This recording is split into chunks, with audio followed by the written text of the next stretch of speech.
Gracias, Sylvian, por haber estado en México. Te agradecemos mucho la participación y sobre todo haber desarrollado este taller, Assessing Risks During New Product Development. It was a pleasure to be here. For me, it's sharing what I know, what I use every day with people from various countries is a thrill. And especially here, the people were so warm and kind. I had lots of questions. Challenging questions at times, other with how to use this, how to apply it in my own reality.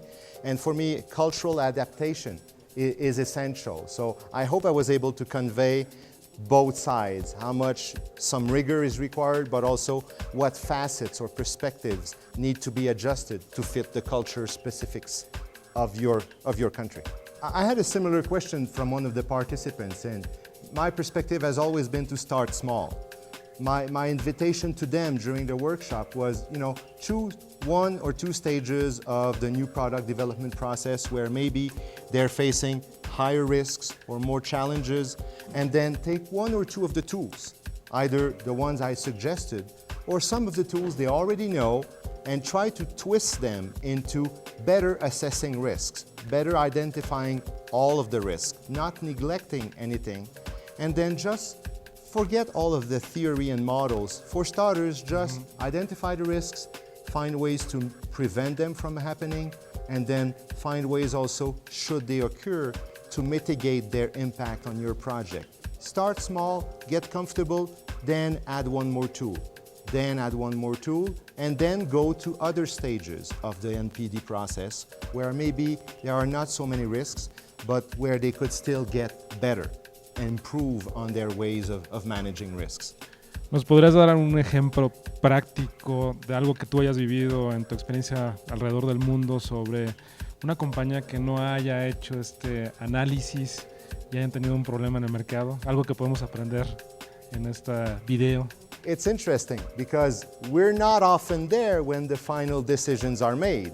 So when we see big failures as consultants, we're always interested to go and dig deeper. What happened? What step did they miss? But what we don't have is the in-depth knowledge.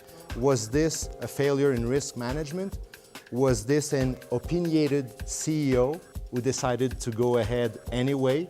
Was this bad timing with the market? So we don't have the exact reasons, but what I can see in Montreal, for instance, we had companies that were successful 10 years ago. Their name bears a street name, such that they were important 100 years ago. 10 years later, they have disappeared. And for me, it was managing the risk associated with the evolution of demand, the evolution of the clientele. So even when you're not developing new products, just staying aware of how the market is changing and keeping your service and products that you already offer to par with customer demand is a risk in itself. New product development just makes this even more difficult. The one example that comes to mind, but I'm not sure if it's risk management, is Google Wave. Google had launched a project 2 years ago for a new product called Google Wave, and they announced, regretfully, 6 months ago, that they would not go ahead with the launch.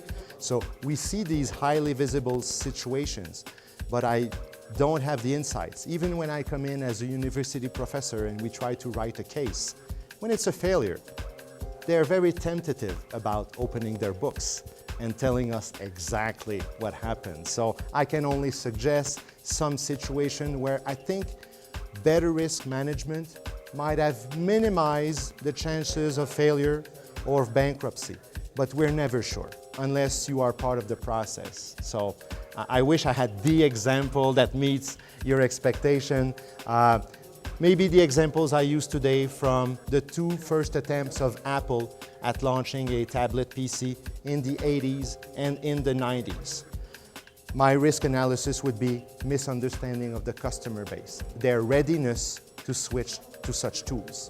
But again, I'm not sure that Steve Jobs and his team forgot to do risk analysis. So we're trying to get data, but we're never 100% sure. So I'm sorry about that part of the answer. Perfecto. De hecho, en el workshop, en el taller que tuvimos contigo durante estas 6 horas, nos quedó claro esa parte. De Apple fue muy interesante aprender, ¿no? Que ya había 2 tablet PCs lanzadas por Apple y había 20 intentos de lanzar diferentes productos pensados, bueno, más bien muy parecidos a lo que hoy conocemos como un iPad y que en su momento no funcionaron.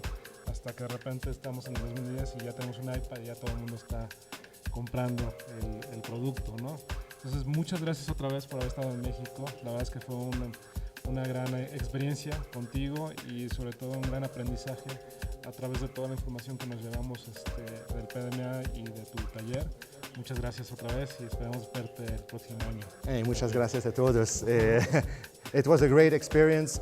Participants were great. The welcome from Oscar from the first day we connected to the questions and even the exchange of business cards at lunch and everything. So the warmth of the people from Mexico really showed today. And so I think it was more fun for me than it was for them. And thank you again for the invitation.